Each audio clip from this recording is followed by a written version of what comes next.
Pasaulinė Žemės diena. Tai pasaulinė Žemės diena pasaulyje visur švenčiama ne taip kaip pas mus. Jinai yra švenčiama balandžio 22 dieną. Taip yra priimta.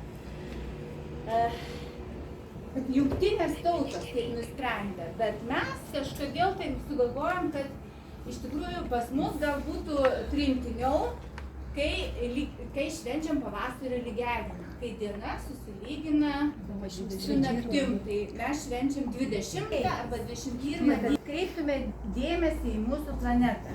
Tai svarbiausia Žemės dienos tikslas tai yra atkreipti mūsų dėmesį į aplinką, klimato atšilimo, tas visas problemas, gamtos išteklių saugojimą ir puoselėjimą, į atsakingą vartojimą, kai iš tikrųjų mes turėtume gerai pagalvoti apie, kai atsukam, kad ir kraną, ne?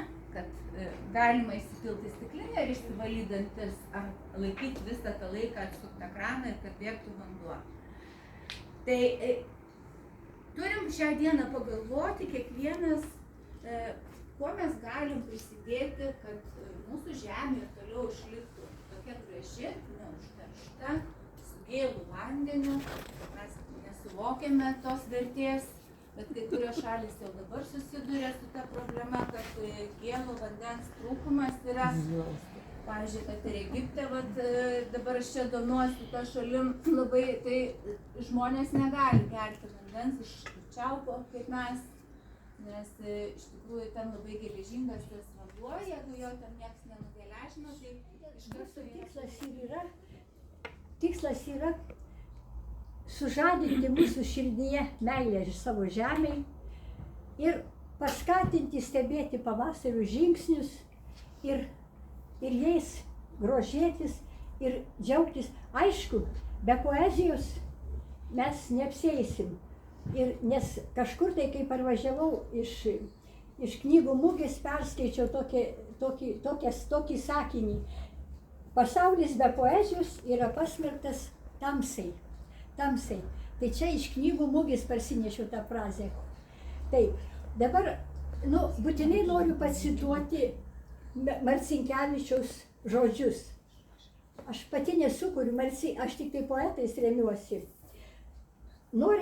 Marcinkevičius sako, mumyse turi tekėti tas upokšnis, prie kurio pasilenkęs žmogus pamatytų savo dangų, medžius, paukščius, žemę ir viską, kas susijęs su žeme. Žemė, dangus, miškai, laukai, paukščiai išplečia žmogaus egzistencijos erdvę. Užstoja nuo istorijos blogybių. Mes, kada įsineriam į šitą pasaulį, į poezijos pasaulį, mes nebejaučiame nei tos istorijos blogybių. Eglynai, pušynai, beržynai, lėmenimis mušėsi į padangės, nurambėję ąžuolai tarėsi savo plačiomis šakomis, deramsta tuos eglių ir pušų nendrynus. Pats seniausias mūsų miško medis tai yra ąžuolas. Jisai yra ilgiausiai gyvenantis. Pats ilgiausiai gyvenantis yra stelmužės ąžuolas. Jam jau yra daugiau kaip 1000 metų. Taip pat visi žinome ir kitus, ir beržas, tai kaip vadinamas kaip saulės medis, klevas, liepa, kuri pražysta birželio pabaigoje gražiais auksiniais žiedais. Ir taip pat pušis ir eglė. Kelkite galvas, žaliosios pušys, siųskite tyrą maldą į dangų. Aš vėtrų vėtrą jauną skraidysiu, vienas rimosiu prie sūtemų lango. Vasara, žiema, žalios ir žalios, šimtmečiais lieknos, šimtmečiais jaunos, gauskit vidurdienių amžiną dainą, šakos nevystanti žiedalai krauna.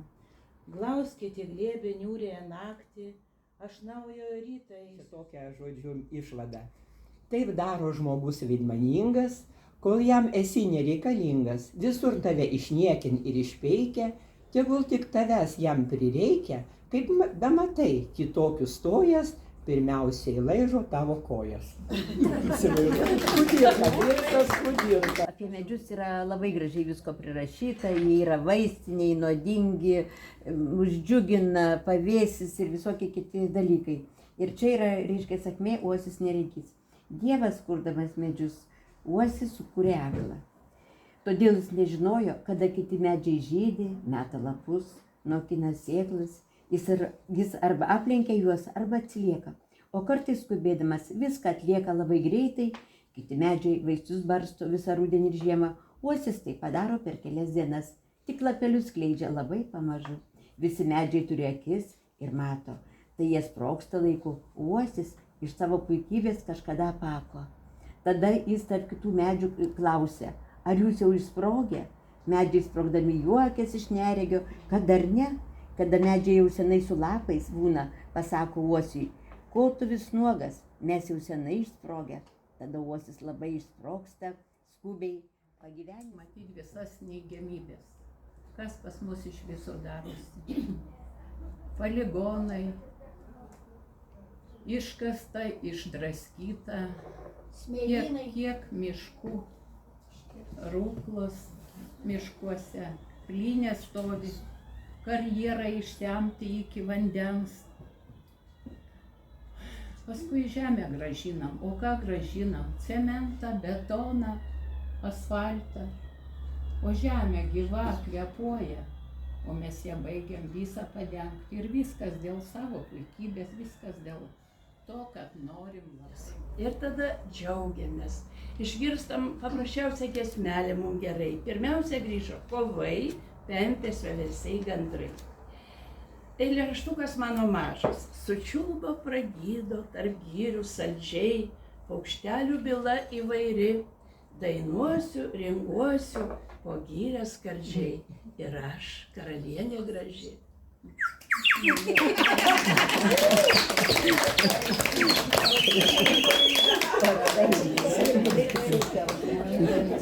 O kiek paukščių, paukštelių. Rytą, kai ateini į mišką, tai ir sustoji suglumęs. Čirena, gieda, ulba, riliuoja. Kiekvienas krūmas, kiekviena medžio šakutė. Neganyk po pievą, neganyk po pievą. Įspūdingai šaukia volungė. Čia vėl praskrisdamas surinka papudžandis kėkštas, uždusdamas šaukia savo pačią. Ir neklaužadas vaikus strazdas. Juokėsi iš jo ilga uodegė šarka. Abudu durniai atsiliepė jam laukinis balandis, lėkdamas eglių viršūnėmis. O kai jau susilieja visi balsai, nebežinai, ar paukščiai gieda, ar rasoti medžiai šlama, ryto rasoj. Giria griaudžia gražiau už pačius stebuklingiausius vargonus, už visas giesmes, mišparas. Tai va, ką tie paukščiai gamtoje veikia? Jie linksmina mus. Šaukia, vyt, negailėk jėgų sesyt, slėpkimės greičiau, vyt, pačiulbėk.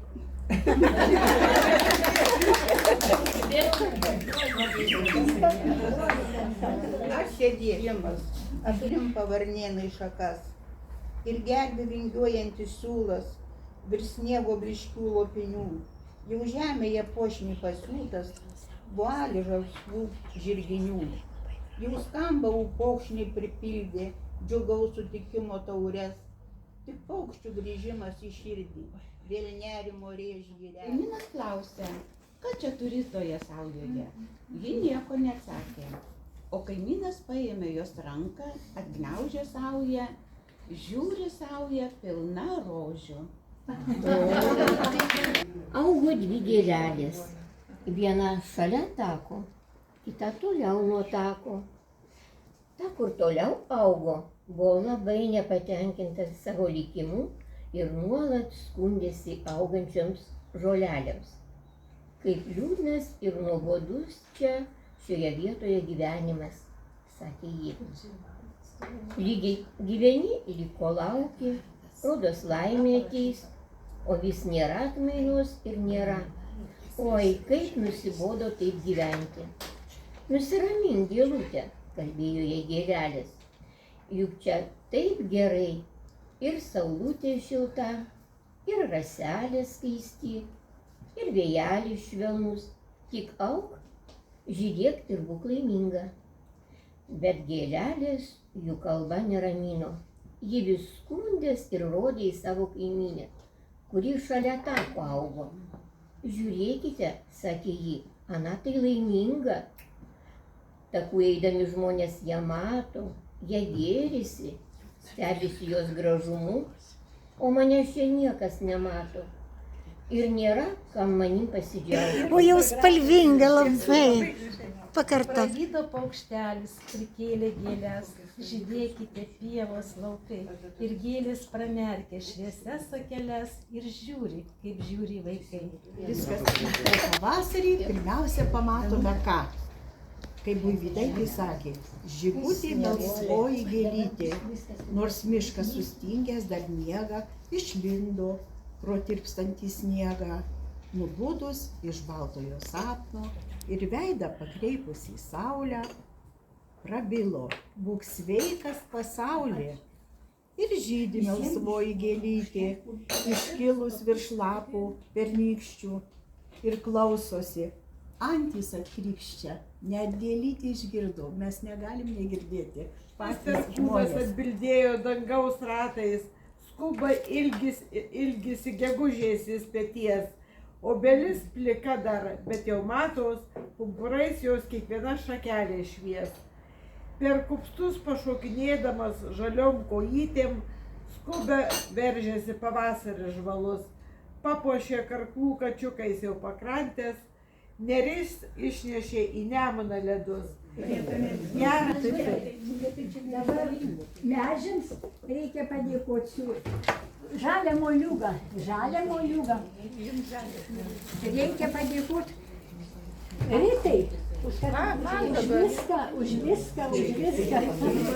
Reikia padėkoti Albinai, kad jie atėjo, savo eilės pasakė.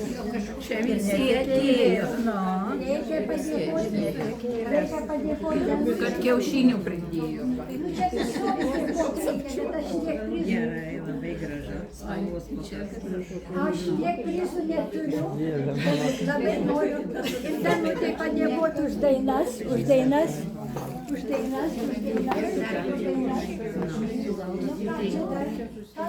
Kas čia dar daug labai prisidėjo, visada prisidėjo.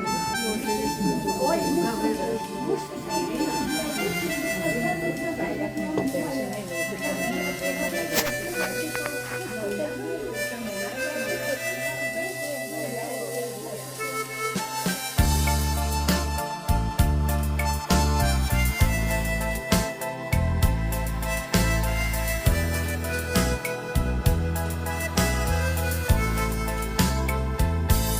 viską, oi viską, seniai pamiršai, neatveri vartų, laiškų nerašai, sugriauk visus tiltus, kelius suardyk, tik taką per kopas, maldauju palik. Sugriauk visus tiltus, kelius suardyk, tik taką per kopas, maldauju palik. Toli ten už jūrų, už marių plačių, svyruoja pušelė, viena tarp smilčių. Visą gyrę, ką nori daryk, tik mažą pušelę, maldauju palik. Iškirsk visą gyrę, ką nori daryk, tik mažą pušelę, maldauju palik.